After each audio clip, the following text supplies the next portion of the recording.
এগৰাকী মাতৃৰ ত্যাগ। এখন চহৰত এগৰাকী বিধৱা অন্ধ মহিলা বাস কৰিছিল।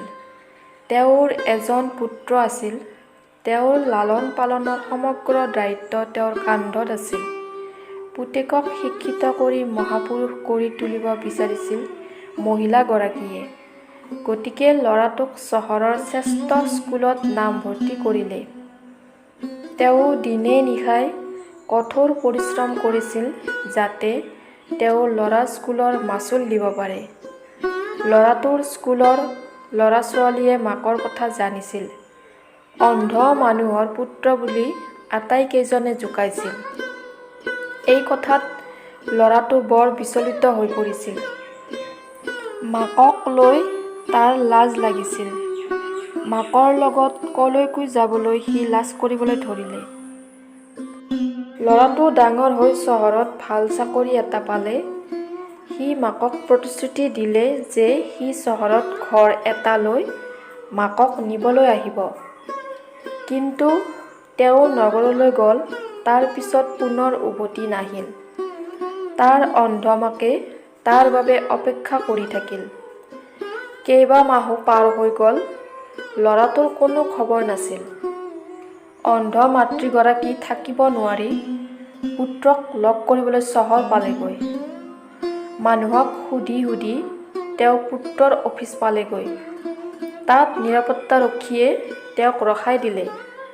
অন্ধ মহিলাগৰাকীয়ে চকীদাৰজনক নিজৰ পুত্ৰৰ নামটো ক'লে আৰু গাঁৱৰ কোনোবা এজনে লগ কৰিবলৈ আহিছে বুলি ক'বলৈ ক'লে। চকীদাৰজনে গৈ পুতেকক ক'লে। অফিচৰ খিৰিকীৰে পুত্ৰই চাওঁতে গেটৰ বাহিৰত মাকক থিয় হৈ থকা দেখিলে। অফিচৰ সকলোৰে সন্মুখত মাকৰ কাৰণে সি লাজ পাব নিবিচাৰিলে।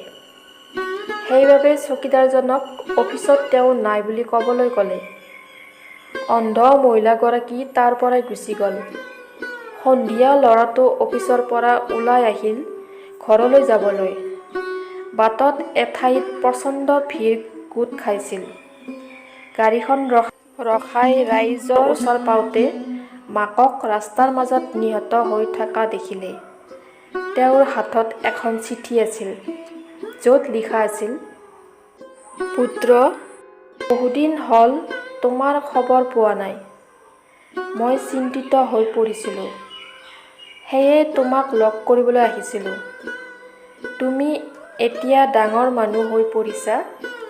এতিয়া তোমাক লগ পোৱাটো মোৰ ভাগ্যত নহয় চাগে। কিন্তু তোমাৰ বাবে মই বৰ সুখী।